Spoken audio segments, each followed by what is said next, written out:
So, I've seen Cats 3 times now. I think it's becoming a problem. Jellicle songs for Jellicle cats. Jellicle songs for Jellicle cats. Jellicle songs for Jellicle cats. Does that make me a masochist? Perhaps, but I think Cats is probably the most fun I've had in a cinema for a long time. Like, full disclosure too, I'm not a theatre kid. I mean, I'm skirting on it for sure, but I could not name you like half of Mr. Weber's works. But I can sure for hell tell you why I love this movie so damn much. So like, most of the online discourse around Cats has been that it's a horrific, mind-numbing, confusing mess. Many people have even described the film as a horror movie, quoting its demented story and, like, horrific visuals. Not since Spirits Within have we been blessed with such an atrocity of CGI faces. But hey, at least Cats was fun. That's the difference. And yeah, listen, the CG fur flesh suits are horrific, and I want to rub the Rebel Wilson scene out of my brain forever. But then again, I've seen this thing like 3 times, so why is that? So I'm getting ahead of myself. The plot of Cats, as best as I can describe, is the tale of a clan of mythical cats who gather every year in an undisclosed, vaguely London-like city where they each perform a song in a desperate plea to be reincarnated into the Heaviside lair. The film basically plays out like some sort of demented, extremely horny talent show, but hey, let's not get it twisted. It's basically a death cult. So with such a batshit premise that is pretty much zero build-up and the pacing of a fucking bottle rocket, Tom Hooper honestly did his absolute best in adapting the original stage play. Like, he forced a shaky but somewhat legible film script out of a gay, cocaine, furry fever dream. Because really, the entire crux of Cats as a franchise is songs that describe characters awkwardly placed into what could best be described as a story. The original stage productions of Cats really play out like more of a concept album than an actual story. So honestly, Tom Hooper's small additions like McCavity's role being expanded, or the addition of Victoria as an audience surrogate work pretty well.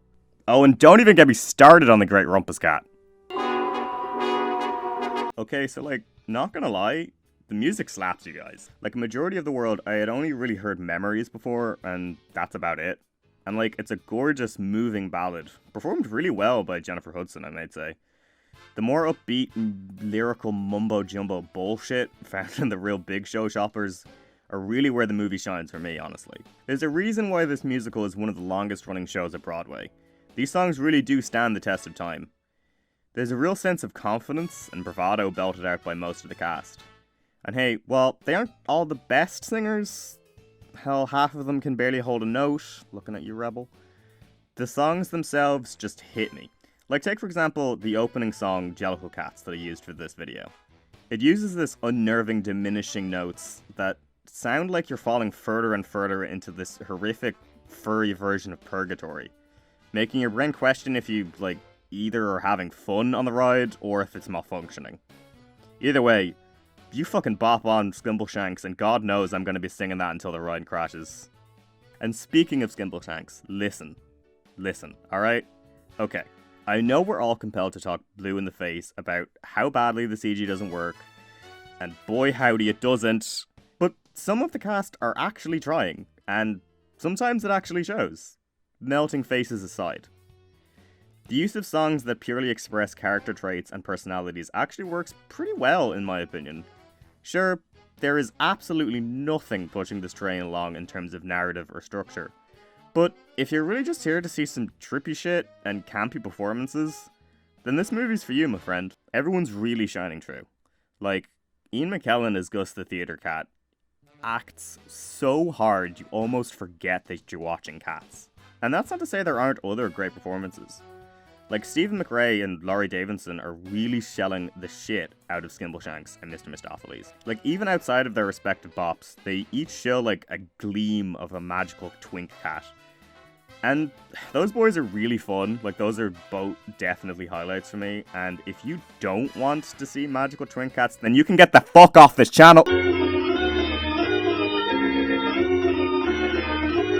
And like, it's just fun, man. Cats really does stride this amazing line between being a horrific display of uncanny lifeless bodies heaving and thrusting in order to be spared the curse of no longer being alive, and a freaking musical where a cat tap dances along to a tune of a train. Like, it's awful, but in such a ridiculous way that I can't help but smile and join in. I can't help but see the joy in this mess. Like, it's stupid, it's unequivocally stupid, and because of that, I can't even properly critique it. Which is why I just don't get the outrage and horror of people seeing this movie. Like, it's fun, and sure, it wasn't meant to be, but me seeing Idris Elba in a giant coat and top hat screaming meow every time he kidnaps someone it can't not bring a smile to your face. I'm sorry. Sure, is it on a very base level a well-made film? Jesus, no. Is it a fun movie-going experience? Honestly, yes. Because it's just so unmistakably broken due to its very core in structure and visual design. It was never gonna work. But I'll give it props where props are due. Tom Hooper really did perform a miracle when adapting something that really wasn't there to begin with. Cats isn't a story, but Tom Hooper somehow made a 3-act structure, and I'm saying that loosely, out of basically, a storybook. He performed a magic trick. Cheap, glitzy, pretty bad at its very core, but, still very fun. And we all say, oh, well, I never was there ever a cat so clever as magical Mr. Mistopheles. Ba-na-na-na. Oh, he is quiet and small, he is black from his ears to the tip of his tail.